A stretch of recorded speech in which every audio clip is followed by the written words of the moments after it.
Olá pessoal, professor Charlton, mais uma aula de Fundamentos Filosóficos da Educação. Hoje o nosso tema é a pedagogia antes da pedagogia. Veja, por que essa temática é importante? Por que é preciso a gente fazer essa retomada originária do conceito pedagogia, uma vez que a gente está tratando de educação?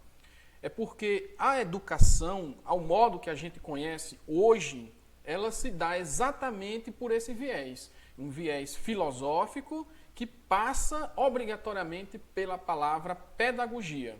Lembrando que a palavra pedagogia, ela tem uma raiz, tem uma originalidade, ela vai buscar o seu início exatamente na palavra paideia. A palavra paideia, do termo grego filosófico, quer dizer justamente um encaminhamento, uma condução para o ensino, uma condução para a vivência em sociedade, uma condução para a política, uma condução para a ética, uma condução humanista do indivíduo, criança, desde o seu nascimento, para com a sociedade, para com os outros. Então, a ideia, palavra paideia, vem justamente daí. E é desta palavra que a gente pode tirar exatamente a ideia pedagogia, mas no sentido não mais de uma expressão, não mais no sentido de uma colocação linguística, mas no sentido filosófico, científico, pedagogia, no sentido de conhecer para poder transmitir. Conhecer, saber, para poder encaminhar. Encaminhar quem? Os jovens. Encaminhar as crianças. Então é nesse sentido que a gente vai estar justamente aqui relatando toda essa originalidade, todo esse fundamento filosófico, que inclusive a gente já vem traçando, vem buscando essa conceituação a partir de outros pensadores. Aí eu vou tocar mais uma vez aquele que a gente mais estudou até agora, que é justamente Demerval Saviani, e também Paulo Freire, enfim, e os demais outros filósofos, pensadores que a gente vem tocando. Mas hoje, especificamente, eu quero tratar dessa base originária.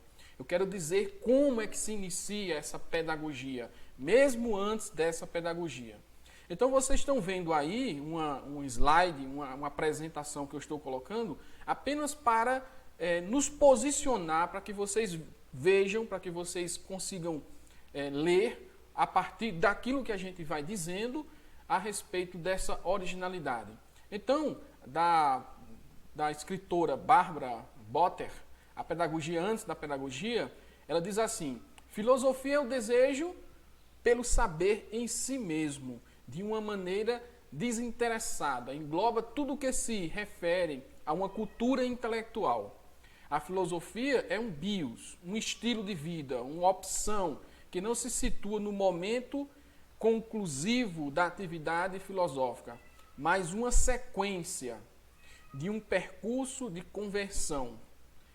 Ao contrário, essa escolha existencial se posiciona logo no começo, em uma complexa relação, e aí é o ponto que eu quero destacar para vocês, que é justamente a concatenação de tudo aquilo que a gente já vem traçando em nossas aulas, em uma complexa relação de interação entre a crítica a outras atitudes existenciais, a visão global de mundo e a própria decisão voluntária e responsável. Então, o que é a filosofia, em linhas gerais? É justamente essa complexa relação que a gente tem de críticas, de pensamento, de reflexão, de abordagens, de pensamento profundo, de uma busca incessante pela verdade. Então é todo esse arcabouço teórico, conceitual, de conhecimento que a filosofia proporciona com o seu instigamento, com a sua intuição, com a sua vontade, com a sua gana. São todos esses pontos de reflexão que proporciona que você entenda não só as atitudes existenciais, de um modo geral, mas também uma visão global de mundo, uma decisão de responsabilidade, é um voluntarismo, como diz o texto, um voluntarismo para compreender as coisas, para entender as coisas, para resolucionar aqueles pontos que porventura a gente não compreenda. em que a gente tem dúvida, em que a gente não tem certeza, que a gente não tem uma base sólida ainda a respeito dessas questões. Então a filosofia é todo esse arcabouço, desde a sua origem, desde o começo, e é isso que vai dar base, é isso que vai dar fundamento à pedagogia enquanto ciência, enquanto pensamento elaborado, enquanto pensamento disciplinado, enquanto pensamento sistematizado, com método, um método próprio, com um método para alcançar justamente esses objetivos. Então esse é o panorama inicial em que a filosofia se centua. Essa é a base, esse é o fundamento em que a educação vai encontrar na filosofia justamente os seus amparos, justamente as suas ligações. Aquilo que a educação mais precisa, ou mais precisava, e ainda vai continuar precisando, que é o arcabouço intelectivo, é o arcabouço racional, na qual te dá segurança naquilo que você diz, naquilo que você fala, naquilo que você proporciona em termos de ensinamento. Então é nessa perspectiva que o filósofo e o educador, eles se entrelaçam, que eles se unem para um objetivo comum, que é justamente direcionar não só a criança enquanto princípio básico, originário, inicial de tudo, mas o cidadão. O cidadão, quando se fala, é justamente aquele indivíduo que está na cidade, na polis, na política, para que ele consiga viver, conviver com os outros e tomar as suas decisões de forma razoável, de forma nítida, clara, transparente. Então, é isso que a filosofia, o filósofo, o educador, ele tem como missão. A missão dele é essa, é não deixar o indivíduo no âmbito do aleatório. O aleatório não compensa, o aleatório faz com que você tenha dúvidas, confusões mentais e, consequentemente, vários conflitos que, de fato, não corrobora para uma boa sociedade, para uma civilidade enquanto seres existenciais do planeta, no âmbito global. Então, esse é o ponto que a gente vai estar falando hoje. Aí eu tenho uma arte de um mapa conceitual a respeito da questão da filosofia. É claro que a gente já estudou isso lá no primeiro período, com introdução à filosofia, mas aqui eu só quero trazer bem rapidamente para a gente se situar. Como é que funcionou a origem, o começo da filosofia? Eu acho que está dando para ver aí. Aí a gente tem os filósofos, os chamados naturalistas, né, que é justamente na Grécia Antiga. Esse período aí, pessoal, é de mais ou menos 600 a.C., ou seja, 6 séculos antes do nascimento de Cristo. E aí, pelo menos 600 anos, a filosofia se situou nesses filósofos iniciais, introdutórios, originários. E aí a gente tem, primeiramente, os naturalistas. Os naturalistas, Tales, Anaximandro, Anaxímenes, Heráclito, Parmênides, Zenão, Empédocles, Anaxágoras, Leucipo, Demócrito, Diógenes, enfim, todos esses filósofos que estão aí, que vocês estão vendo, todos eles têm algo em comum. O comum desses filósofos é trazer um elemento da natureza para responder uma pergunta originária da filosofia, a pergunta principal, a pergunta inicial, que é: qual é a origem de todas as coisas? Como é que tudo começou? Onde é que está, onde é que eu encontro o problema inicial, né? A questão inicial da existência? Então essa era a pergunta básica, a pergunta primeira desses filósofos. E todos esses aí que eu acabei de falar para vocês, eles têm justamente em comum encontrar na natureza um elemento que respondesse a essa pergunta. Então veja, os filósofos chamados monistas, que é aquele que pensa que existe um elemento para determinar tudo, por exemplo, Tales, a água, Anaximandro, a Peiron, que no caso é infinito, enfim, Heráclito, que é o fogo, o logos, como queira dizer, tem Pitágoras, que vai dizer que são os números, tem Parmênides, que vai dizer que o ser é um princípio que permanece para poder você dizer o que são as coisas, e daí por diante. Tem os filósofos pluralistas e tem os físicos, né, que pensam que a razão de todas as coisas será justamente o átomo, que no caso é Demócrito, e a escola de Demócrito. Então vejam que nessa base inicial aí, o que é que eles estão procurando? uma razão, um elemento, um princípio que explique todas as coisas. E por que eles estão fazendo isso? Ora, porque esses são os filósofos primeiros. Eles estão em busca desse conhecimento, em busca dessa verdade. Eles querem transmitir algo concreto, algo certo, algo cabal, que não fique no aleatório de um aspecto puramente religioso, que fique ligado a uma mitologia qualquer, mas que realmente nesta fala, nessa expressão, nessa atitude filosófica, a ponto de tentar responder aquilo que lhe causa curiosidade, aquilo que lhe causa certas incertezas, que lhe dê uma resposta realmente contundente, uma resposta sólida, uma resposta segura. É o que a gente chama, que é nesse momento que a razão se torna um instrumento a serviço do conhecimento, porque é dessa razão, é dessa racionalidade que se constrói todo o conhecimento sistematizado, disciplinado, que inicialmente é a filosofia e depois, lá na frente, vai ser a ciência. Então, esses são os filósofos chamados naturalistas. Eu não vou ficar muito tempo nesses filósofos, porque o que interessa mais a gente são as questões voltadas à educação. E aí, vocês perceberam que os filósofos primeiros, eles eram muito centrados na resposta, ou tentar responder qual é a origem de todas as coisas, no sentido de buscar nos elementos, na natureza, essas explicações. Quando a gente chega nos sofistas e em Sócrates, esse panorama, esse paradigma, esse modelo de pensamento, ele vem a ser modificado. Não é mais o mesmo, se transfere, se modifica agora, é um outro modelo. Qual é o modelo? É o modelo em que as questões agora se voltam para a condição antropológica, ou seja, para o estudo do homem, para dentro do homem, e é a partir desse momento também que surgem os aspectos pedagógicos, por exemplo, com os sofistas. Os sofistas, eles não eram considerados propriamente filósofos, mas eram grandes sábios. A propósito, a palavra sofistas, vem da palavra sófos, que quer dizer sábio, aquele que sabe. O que é aquele que sabe? Aquele que tem de fato conhecimento, aquele que detém um certo conhecimento. E os sofistas, no caso, eles eram grandes estudiosos. Eles dominavam a geometria, dominavam a matemática, a astronomia, dominava a cosmogonia, dominava, de certa maneira, o pensamento dos filósofos iniciais. Então, todos esses pensadores sofistas eram grandes sábios. Eles tinham realmente um conhecimento contundente, a ponto de ser contratado por famílias ricas, famílias abastadas, famílias de políticos que imperavam naquele momento, para que esses sofistas ensinassem a seus filhos. Ensinassem o quê? O domínio da retórica, por exemplo. Retórica quer dizer arte de bem falar, o domínio da fala.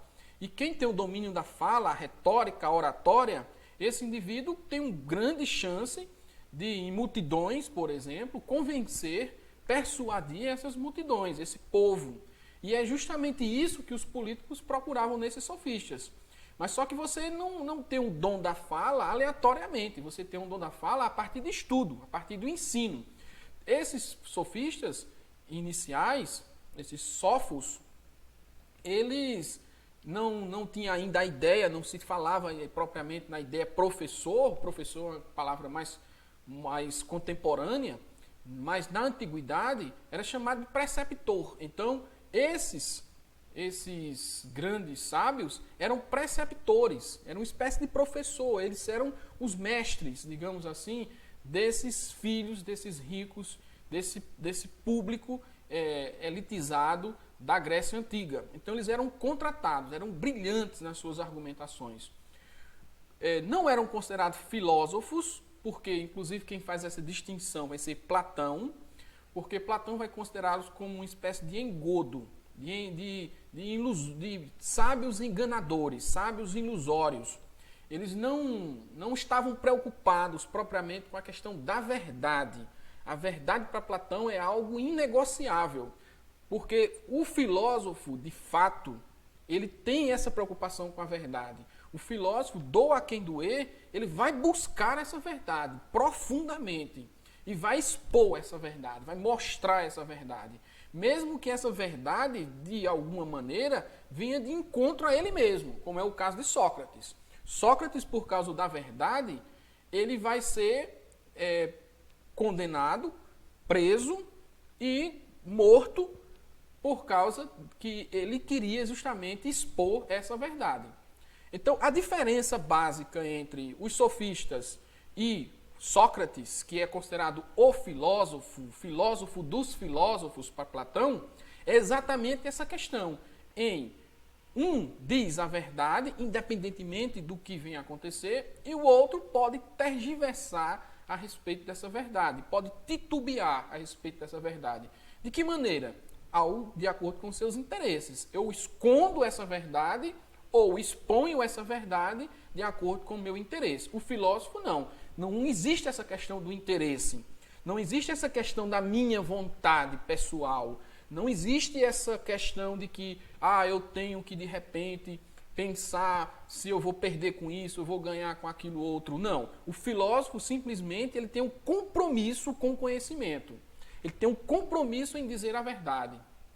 É claro que aí está posto dois âmbitos interessantíssimos da nossa sociedade ocidental, que é, por um lado, os interesses econômicos, os interesses de bens materiais, das relações interpessoais, dos status quo da sociedade, e por outro lado, a gente tem a concepção ética do princípio humilde, do princípio em que você não está apegado às questões de convenção da política, da economia, do Estado. Você, de fato, está preocupado com aquilo que é melhor em termos éticos para a sociedade. Esse é o caso de Sócrates. Sócrates, ele não tinha apego a bens materiais, mas prezava muito pelas suas amizades, pela sua família, pelos seus discípulos, pelo ensino, essencialmente pelo ensino, a ponto de dizer o seguinte: o verdadeiro mestre não é aquele que detém a verdade para si, mas o verdadeiro mestre é aquele que, ao encontrar a verdade, faz com que os outros, no caso os discípulos, os alunos, que a gente chama hoje, os estudantes, os discentes, encontrem também essa verdade. Então ele divide essa verdade com os outros, ele mostra, ele quer avançar nessa verdade. Então essa é a diferença de Sócrates, filósofo, e os sofistas, que não são propriamente filósofos, mas são grandes sábios, detentores de conhecimento, são preceptores, são, de certa maneira, professores, mas não ao modo filosófico, não pode ser considerado filósofo. Mas que tanto os sofistas têm uma pedagogia, que é justamente a maneira de ensinar, a maneira de propor um ensino, e Sócrates também tem uma maneira de ensinar. A maneira clássica de Sócrates está baseada justamente na sua maiêutica, chamada maiêutica. O que é maiêutica?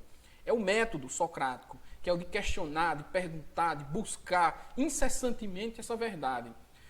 Por exemplo, o que Sócrates mais perguntava naquele tempo? Perguntava sobre as questões de Deus, dos deuses, porque era isso que estava muito em volta à discussão na Grécia, e as questões de ordem política, sociais. Então ele questionava, é verdade mesmo essas questões dos deuses, sei lá, Apolo, Zeus, Afrodite, Atenas e daí por diante? Será que é verdade? Isso é verdade mesmo? Vamos pensar um pouco. A questão da escravidão. Ser escravo é uma condição mesmo determinante que você deve nascer escravo, morrer escravo? Por que você é escravo? Então, essas perguntas, a questão da política, a democracia é o melhor regime ou existem outros regimes melhores? Veja que Sócrates perguntava o tempo todo. E essas perguntas não era se colocando como detentor do conhecimento, era se colocando para que o outro pense, para que o outro chegue às respostas.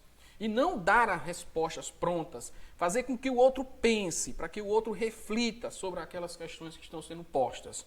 Então, é nesse sentido que Sócrates vai ser diferente. É nesse sentido que Sócrates é uma maneira, é uma pedagogia diferente.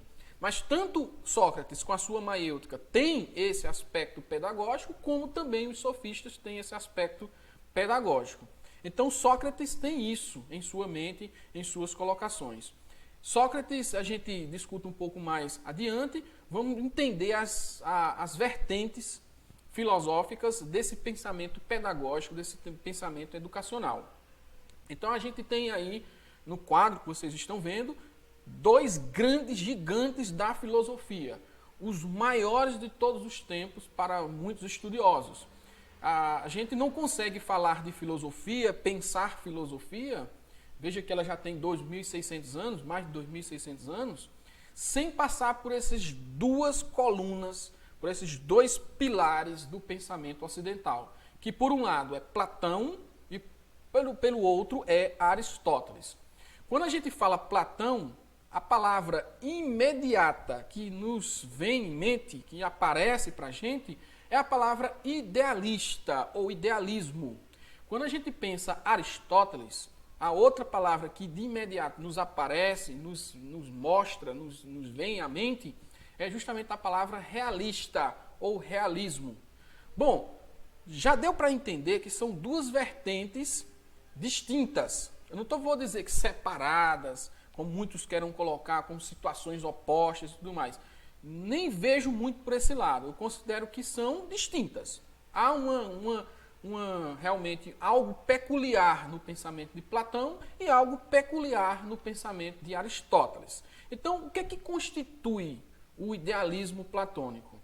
Como a palavra já diz, ele prioriza em quê? A verdade, veja que novamente a palavra verdade aparece, a verdade não está naquilo que a gente percebe, enxerga, como no âmbito material, mas está no âmbito ideal, no plano ideal. Então, é no conceito, é na linguagem, é no raciocinar, é no pensamento, é no entender, é no compreender, é no embate, debate, é na construção das ideias que eu encontro essa verdade. Então, por mais que eu inicie, e a gente vai ver isso bem direitinho mais à frente, por mais que eu inicie a minha percepção, a minha construção de conhecimento com as questões dadas de imediato, com a percepção pura da realidade, a verdade mesma não está nessa percepção. É apenas uma forma de chocar com a sua faculdade do juízo. Mas não é propriamente a verdade. A verdade só vai ser realmente constituída para esse filósofo quando ela for processada nos mecanismos mentais do juízo, da razão. Então, é nesse âmbito em que Platão vai colocar a sua questão da verdade. Por outro lado, aqui falando de forma didática, Aristóteles vai ver a questão da verdade não por esse lado em que Platão colocou. Por isso que eu falo de peculiaridades.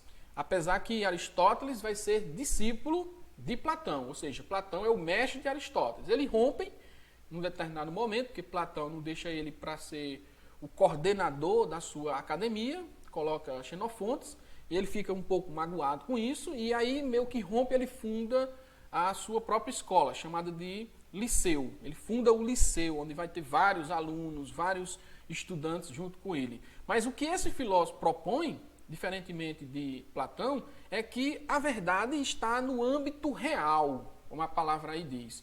O que é real? A realidade é essa que a gente se depara no cotidiano. É essa realidade que a gente se depara no dia a dia, na convivência com os outros, na convivência com as coisas, com a matéria, com a materialidade, com os fenômenos que nos eclodem todos os dias, que nos apetecem todos os dias, com a beleza, com a política. Então a verdade está no cotidiano, no dia a dia, nas coisas em que a gente se depara sistematicamente. Então, por isso que ele vai dizer, não é bem no âmbito ideal, lá no transcendente, lá no demiurgo, como Platão colocava, mas é o aqui, agora, é a gente pensando, é a gente percebendo, é a gente analisando, é numa concepção lógica de pensamento, é numa construção lógica de pensamento que a gente vai realmente encontrar essa verdade. Então, são dois sistemas filosóficos distintos que, por sua vez, eles podem se complementar de certa maneira. Uma vez que Platão, quando fala nesse transcendente, nessa metafísica, nesse âmbito na qual não é propriamente isso, o aqui, o agora, Aristóteles, por sua vez, vai dizer, não, é agora, vamos pensar a realidade. Então, os dois, nesse caso, são muito importantes. Então, por que a gente diz que esses dois filósofos são os gigantes da filosofia? São realmente os detentores das vertentes filosóficas ao longo de toda a história. Porque quando você vai fazer filosofia, ou você parte de Platão e tem essa linha neoplatônica e segue, a exemplo de Plotino, Agostinho, Descartes, Spinoza, Marx, Hegel, todos esses filósofos seguem a linha platônica do idealismo. Já outros filósofos, quando vai fazer a sua filosofia, segue a linha de Aristóteles, dizendo que não, a gente tem que seguir a realidade mesma. E aí a gente tem Tomás de Aquino, a gente tem Leibniz, a gente tem Newton, a gente tem lá na frente um pouco mais, a gente vai encontrar Kant, né, que vai estar justamente nessa tonalidade de Aristóteles. Então vejam que eles separam, é um divisor mesmo de água, de pensamento aqui, no caso da filosofia. Bom, mas enfim, eu estou falando muito de filosofia introdutória. O que é que isso tudo aqui, Platão, Aristóteles, tem a ver com a questão pedagógica, com a questão educacional? Ora, porque a pedagogia, enquanto conhecimento sistematizado, enquanto conhecimento elaborado, disciplinado, a pedagogia ela vai ter justamente esse viés, ou platônico ou aristotélico. Ou na pedagogia você vai ter uma linha idealista, ou você vai ter uma linha realista. Ou você vai dizer que o aluno deve aprender questões no âmbito transcendente, digamos assim, não propriamente partindo do corpo, da matéria, do mundo sensível, mas no mundo inteligível, ou você vai partir para uma explicação mais lógica das coisas, mais concreta, mais cotidiana das coisas, que é no caso de Aristóteles. Então, tem essas vertentes que o aluno, o professor, a escola, o sistema educacional, a pedagogia, na sua forma metodológica, didática, pode nos direcionar. Então, é por isso que a gente busca justamente essa originalidade da filosofia para fundamentar a educação, porque passa exatamente por essas duas vertentes importantíssimas, não só para o âmbito pedagógico, mas para o âmbito do conhecimento humano como um todo. Então, é nesse aspecto que a gente coloca. Aí eu trago um desenho da árvore evolutiva do pensamento pedagógico, com a foto aí de vários filósofos, vários pensadores, mas percebam que o tronco da árvore, a raiz da árvore, está justamente em Sócrates, né? Que é aquilo que a gente já falava, né?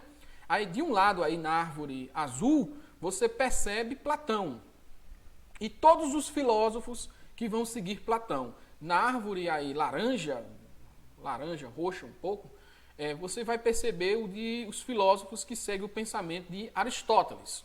Então é aquilo que eu falava, né? Erasmo de Roterdã, Tomás de Aquino, Montaigne, Francis Bacon, John Locke, Auguste Comte, Kant, e daí vai. Né? Piaget, Emília Ferreira, Gadamer, Pierre Bourdieu, Edgar Morin, todos esses, Foucault, né? Todos esses aí estão na linha aristotélica.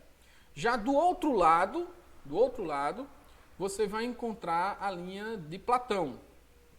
E aí você vai ver aí, né? Martim Lutero, Comênio, René Descartes, aquilo que eu falava, Carl Rogers, Montessori, você vai ver, enfim, tem Darcy Ribeiro, né? Anísio Teixeira, que são os brasileiros, Bertrand Russell, enfim, tem esses filósofos todos aí estão na árvore em que foi discriminado. Idealismo por um lado e realismo pelo outro.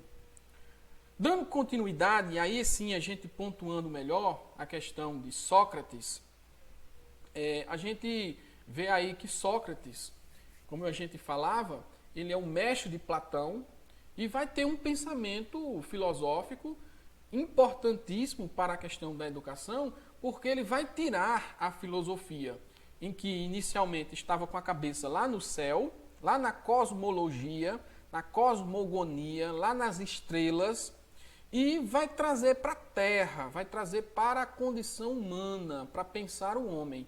E é por isso que o conceito, a frase que sintetiza o pensamento de Sócrates é dizer o seguinte: primeiro vamos nos voltar para dentro de si, ou seja, pensar a si mesmo. Que inclusive é uma frase que está lá no oráculo de Delfos, em que diz exatamente isso, o conhecer a ti mesmo.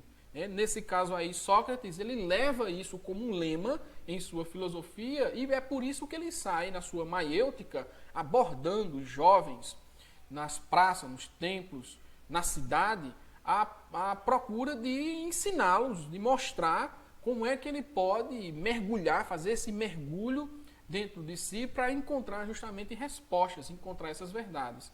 Então, é responsável por trazer a filosofia do céu para a terra e centrar no homem, na sua alma.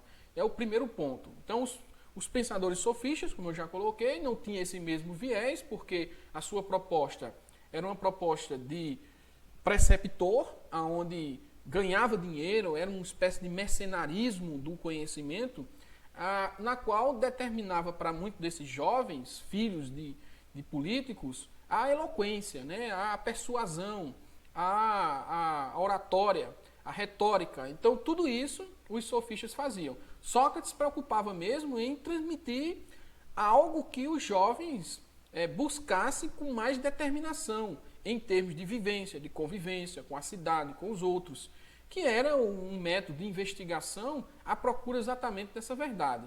Então, o objetivo de Sócrates, em linhas gerais, pode-se dizer, é a procura de desvendar os mistérios da alma.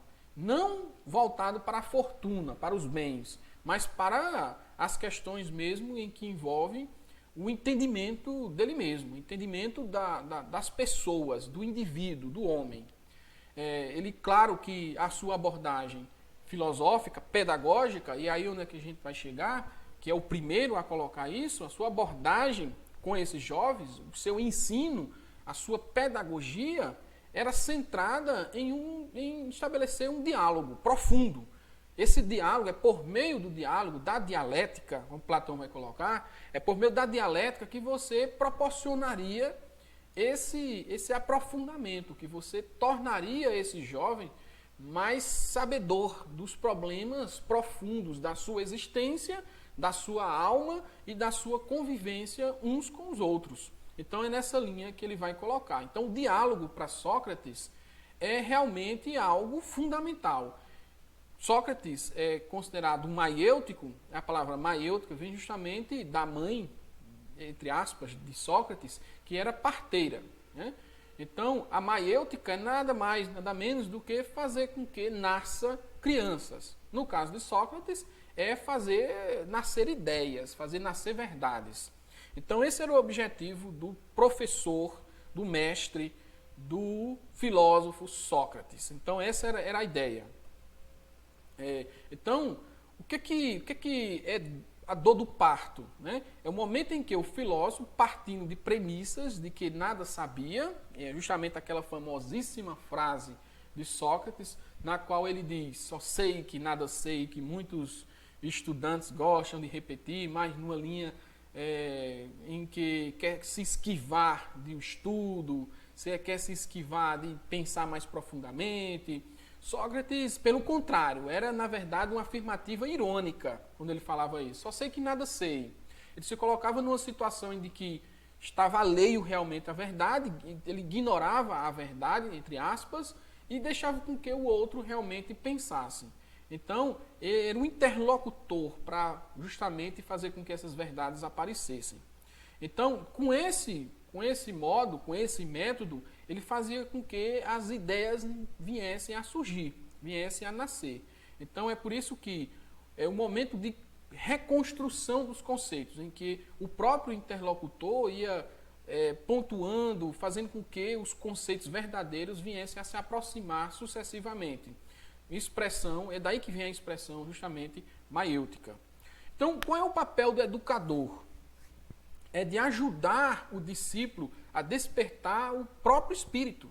É fazer com que ele realmente se descubra enquanto pensador, enquanto algo que estava oculto e de repente desvele, realmente apareça, realmente venha a acontecer. Então, ele tem que conseguir por si próprio iluminar a sua inteligência e a sua consciência. Esse é o objetivo. Para o filósofo, Só a troca de ideia, na liberdade do pensamento, é que as expressões aparecem, eclodem, realmente. E, consequentemente, vai se aperfeiçoando enquanto ser humano. É nesse embate, nessa discussão, na dialética, que os jovens, que os alunos, que os discípulos, eles vão aprofundando cada vez mais e encontrando essas certezas, essas verdades, e apurando, né, lapidando as melhores questões, as melhores verdades para a convivência na sociedade, na polis.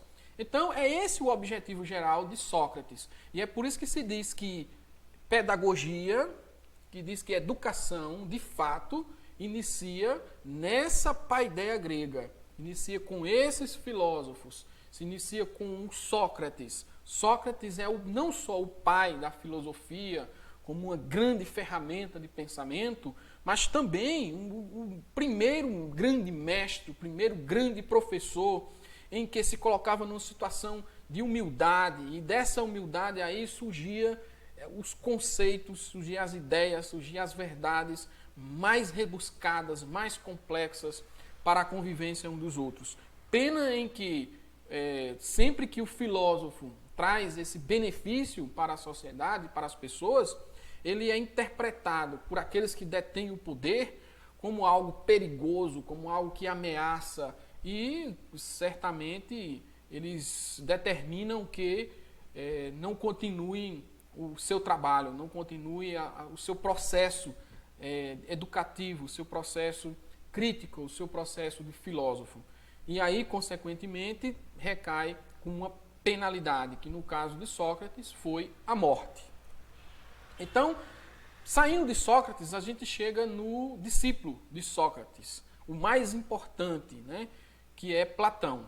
Platão é filósofo que a gente já falou um pouco, que é considerado justamente o divisor de água, é um gigante na história da filosofia. Claro que a gente fala de Sócrates, mas ao mesmo tempo que a gente fala de Sócrates, faz uma ressalva, porque a gente não sabe até que ponto Sócrates é Sócrates e Sócrates é Platão. Platão é Platão e Sócrates é Platão. Então, há essa mistura, porque tudo que Platão fala é pela boca de Sócrates, nos diálogos em que ele escreveu. Sócrates, por sua vez, nunca deixou nada escrito. Sócrates é aquele prático, é a filosofia prática.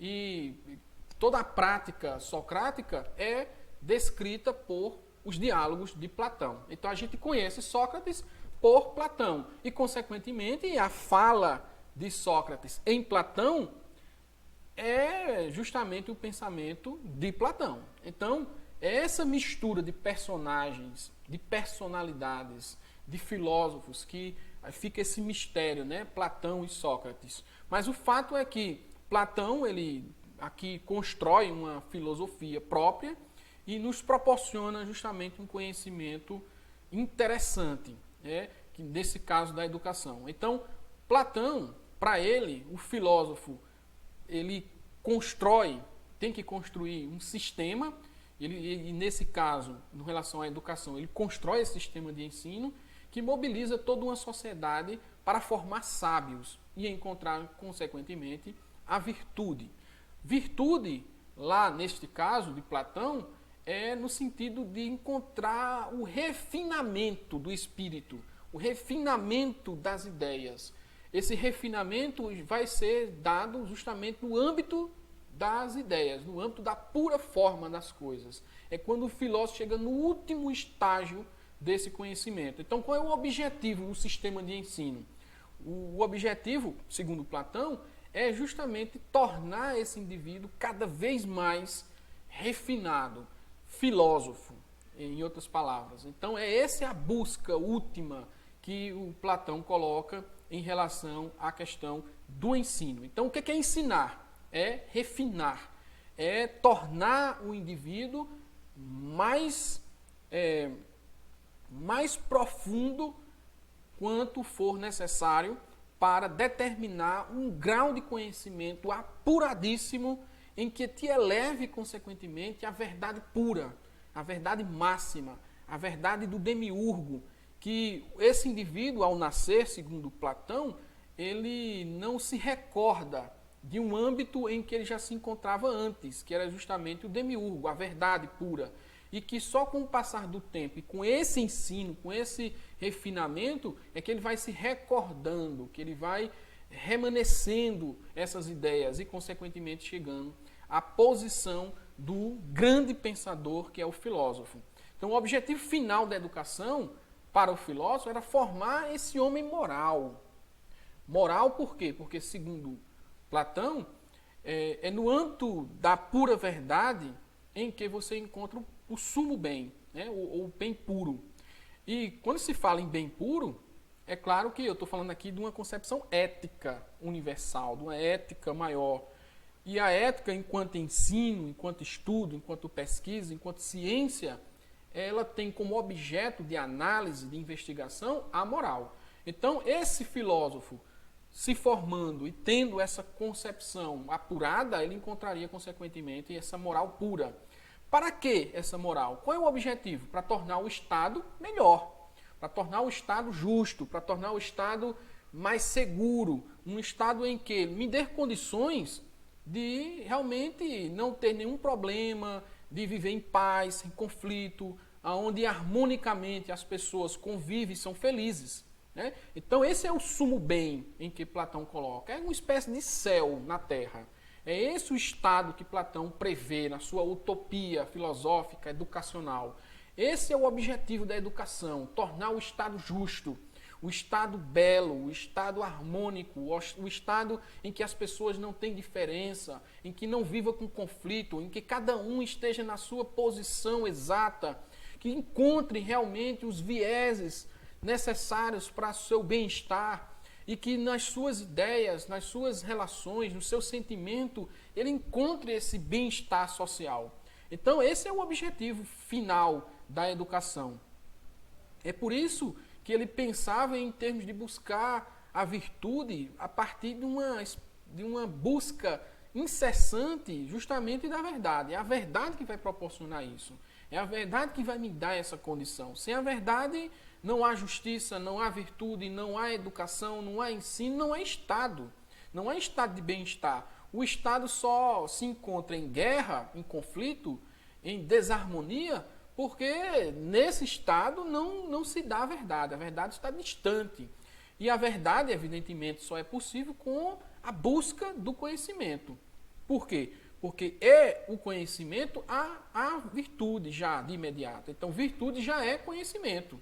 Então, o homem virtuoso deve progredir pela vida inteira em busca dessa verdade, em busca desse conhecimento. Por isso que, para ele, o filósofo é o último estágio, que é o filósofo que não para nunca de questionar, de perguntar, de buscar essa verdade, de falar sempre a verdade, aquilo que eu falava com Sócrates em relação aos sofistas.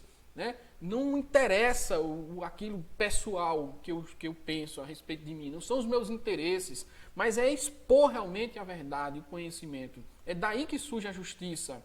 Então, para o seu sistema educativo, no seu sistema educativo, enquanto finalidade, enquanto busca última, o importante mesmo é que você encontre essa verdade para que na polis você tenha justiça e que isso não deve ser uma tarefa, inclusive, de uma pessoa, mas a tarefa de toda a comunidade, de todas as pessoas, de toda a cidade. A cidade inteira tem que estar voltada para isso. A cidade toda tem que estar realmente mergulhada nesse objetivo, mergulhada nessa busca educacional, nesse ensinamento dos jovens, das crianças, fazendo com que elas realmente vislumbrem uma sociedade realmente perfeita, um estado na qual não encontre nenhuma resquício de erro. E é por isso que Platão vai dizer, só erra aquele que desconhece a verdade. Quem conhece realmente a verdade, não erra. Ou, se é que a verdade é possível nesse patamar, nesse ápice, ou erra muito pouco. Você de encontro com conhecimento mais apurado, conhecimento mais debatido, conhecimento mais realmente esfacelado, desocultado, desvelado, a chance de você errar é muito menos. Então, a base das ideias do pensamento de Platão é tornar o cidadão com esse espírito de Estado forte, um espírito de um Estado em que os governantes, eles sabem exatamente o que estão fazendo, onde os governantes, eles sabem exatamente o que é determinado, porque eles sabem o que é melhor para aquele povo, para aquelas pessoas.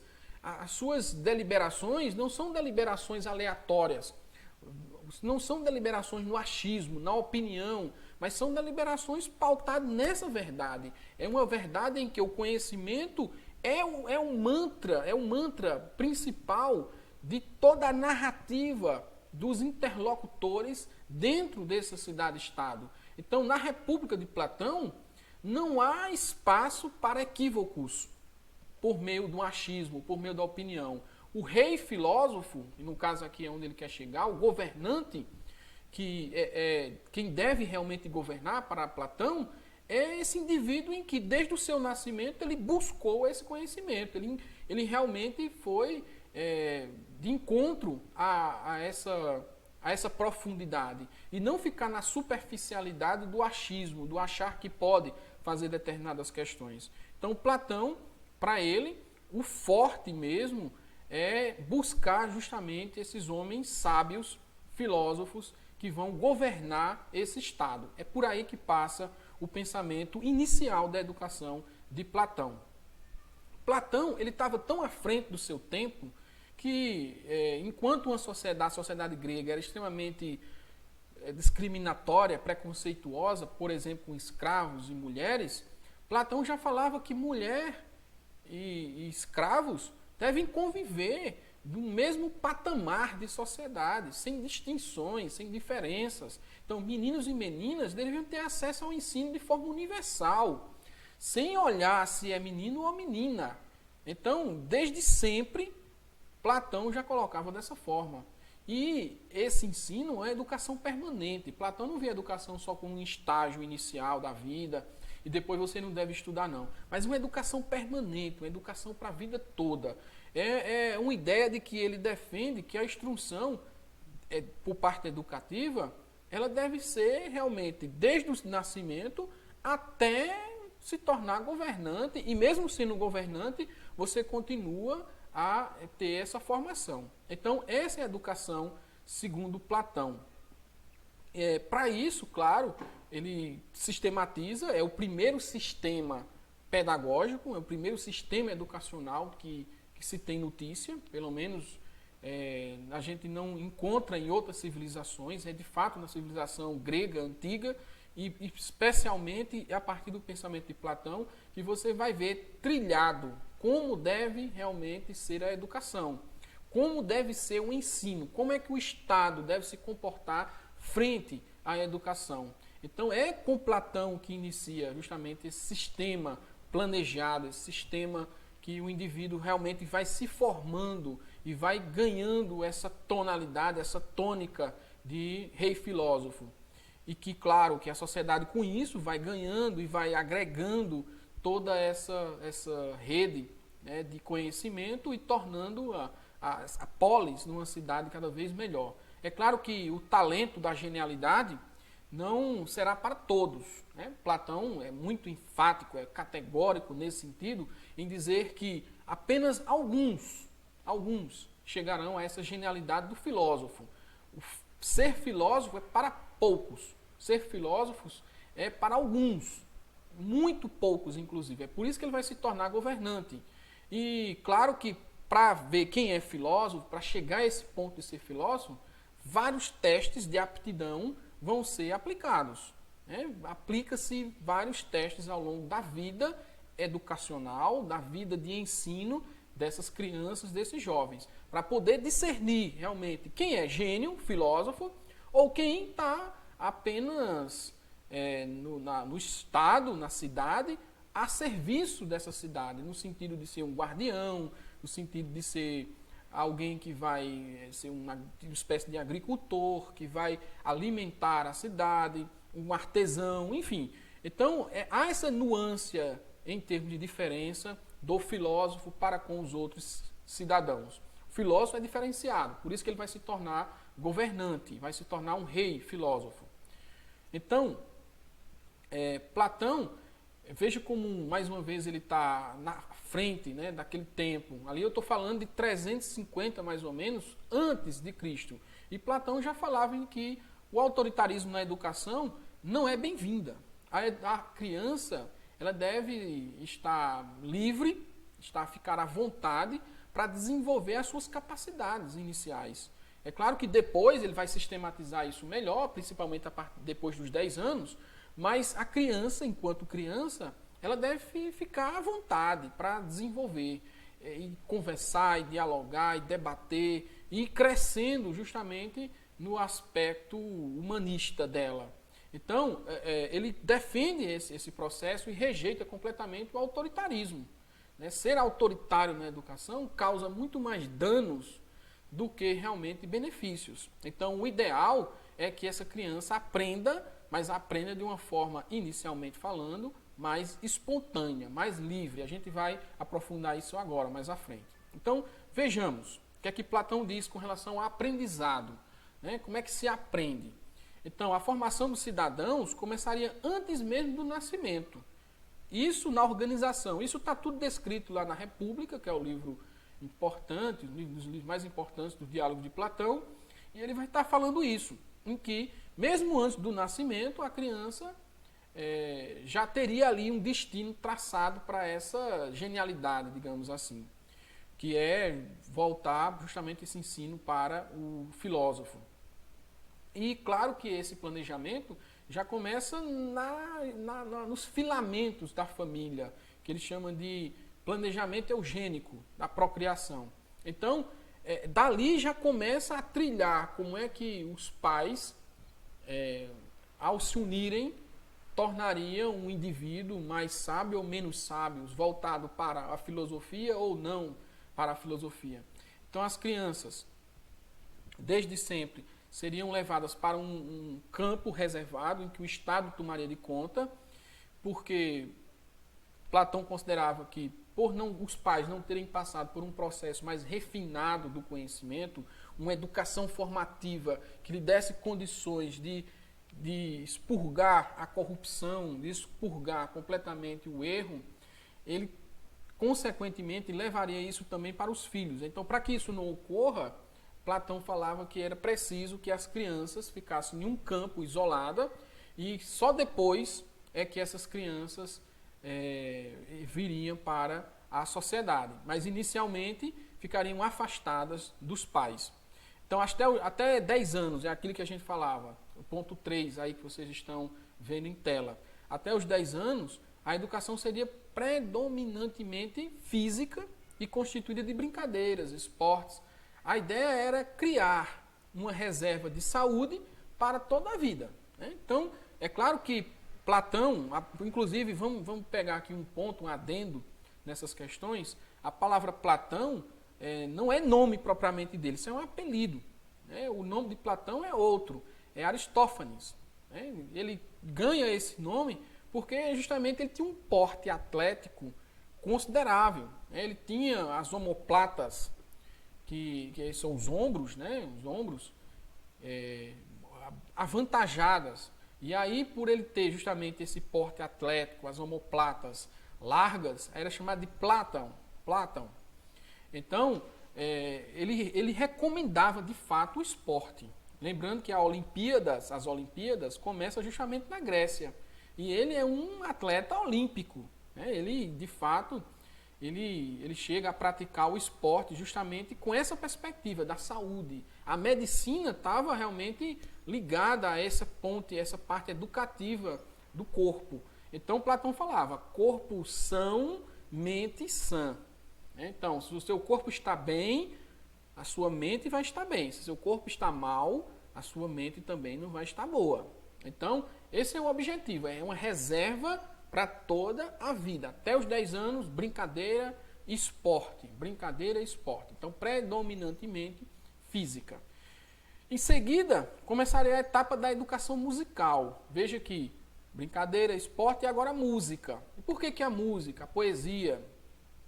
Porque, segundo Platão, a música ela é ela tem a base matemática, e matemática como ciência seria a porta de entrada de todas as outras ciências. Então é nesse sentido que Platão vai colocar que é importante, depois principalmente dos 10 anos, que essa criança se aventure por a questão da música e da poesia, certo? E aí é daí que ele vai entender justamente a harmonia, os ritmos, saber criar as questões das projeções, das proporções, né, da justiça e, consequentemente, encontrar os conteúdos científicos, matemáticos, históricos das ciências como um todo, a partir justamente desses processos que a gente acaba de colocar, que é da música. Então veja que é um processo sistemático, é um método mesmo, aí onde ele está mostrando paulatinamente como deve ser educada, desde a procriação, passando pela parte da infância como um todo, até os 10 anos, de 10 anos já se aventurar ali no esporte para guardar essa reserva, e depois dos 10 anos, se aventurar agora pela música, da música encontrar a ciência. Então veja, depois dos 16 anos, e claro que já com essa questão da música, somaria-se os exercícios físicos, justamente para equilibrar a força muscular e aprimorar o espírito, que é justamente naquela ideia de que, de repente, você pode não ser um filósofo, mas você pode ser um excelente guerreiro, guardião, soldado, para proteger a sua cidade, para proteger a sua polis. Então, tem que ter também o filósofo tem que ter essa educação física, essa educação que aprimore os músculos e, consequentemente, lhe dê condições espirituais de pensar. Aos 20 anos, esses jovens eram submetidos a testes. Aí começa a etapa dos testes, né? Para saber se você tem uma inclinação mais para ser filósofo ou você tem uma inclinação para ser um soldado, um guardião, um artesão, um agricultor. Então, é nessa perspectiva que os testes são aplicados. Os aprovados receberiam, então, mais 10 anos de instrução e treinamento para o corpo e a mente e o caráter, né? Então, veja que mais 10 anos, ou seja, de 20 até 30 anos, é ainda esse preparo, né? Os aprovados, ainda esse preparo para o caráter, para a mente, para o corpo, realmente para você ter essa educação. Então, como a gente tem hoje uma educação que vai até os 16, 17 anos, no ensino básico, vejo que no estado de Platão, a educação, com 20 anos, o indivíduo ainda está estudando questões básicas, para só depois começar a submeter esses testes para ir aprofundando esse conhecimento. Então, aqueles que não são propriamente aprovados para esse estudo filosófico, eles vão para outra linha, que é justamente a carreira militar, como a gente já acabou de falar. Ele vai ter uma certa sabedoria, tem todo um aprendizado, mas ele vai ter que governar, aliás, vai ter que proteger a cidade. Aos 35 anos, essa preparação do rei filósofo, em linhas gerais, cessaria a nível de lecionamento, a nível de ensino, aprendizagem, ali junto nos campos, na cidade, pelo Estado, e agora ele vai ter que se aventurar na sociedade. Veja que o papel do filósofo governante ele não para nos 35 anos. Ele ainda tem mais 15 anos pela frente para ir testando seus conhecimentos entre os homens comuns. Porque senão esse filósofo ele fica um pouco audacioso, arrogante, e de repente com 35 anos acha que já sabe tudo. Então, para se precaver dessa pernóstica ação filosófica, Platão vai dizer, não, peguem ainda mais 15 anos pela frente, ou seja, você bota aí mais 50 até 50 anos, né?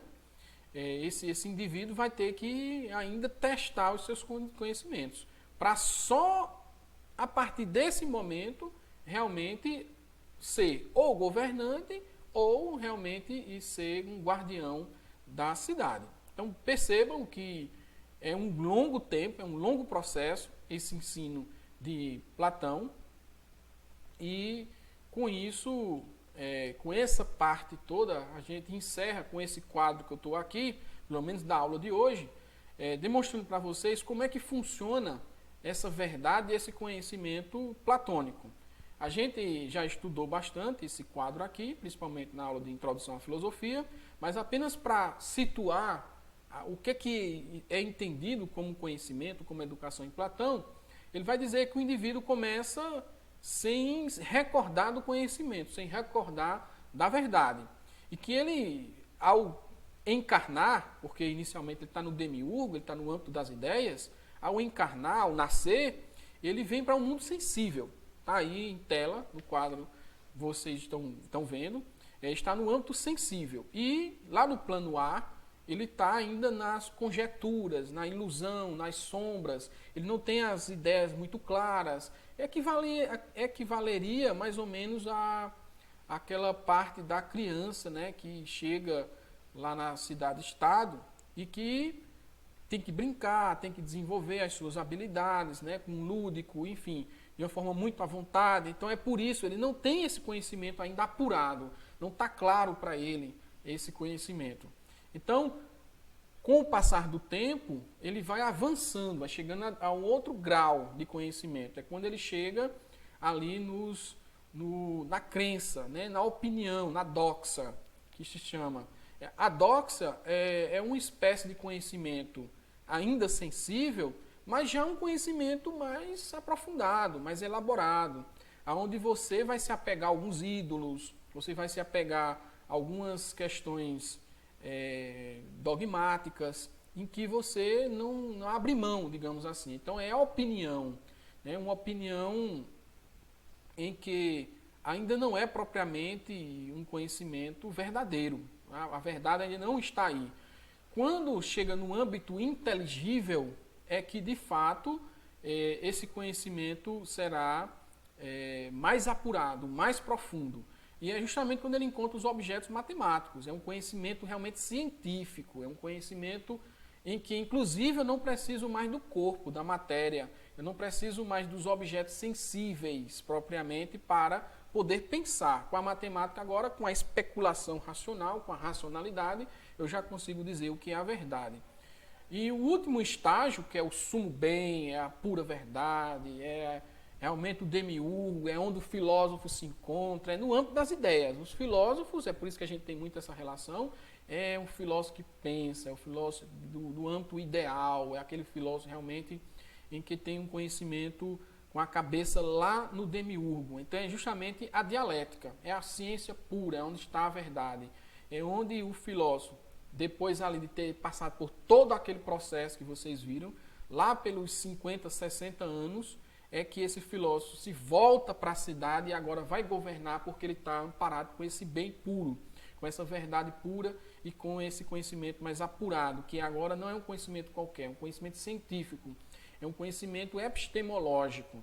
Então, é nesse sentido que a gente fala que a educação, o processo educativo de Platão tem essa base em que o indivíduo, ele é, primeiramente, sequestrado, entre aspas, pelo Estado.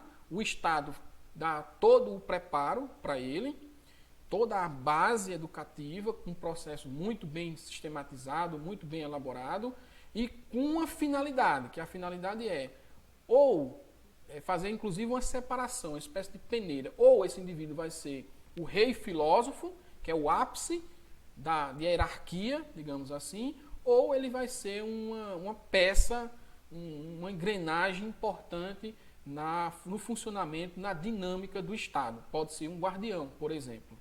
Tá certo, pessoal? Então, com isso, a gente encerra a aula de hoje. Amanhã darei continuidade a esse fundamento filosófico a partir desses filósofos, mas de forma mais específica.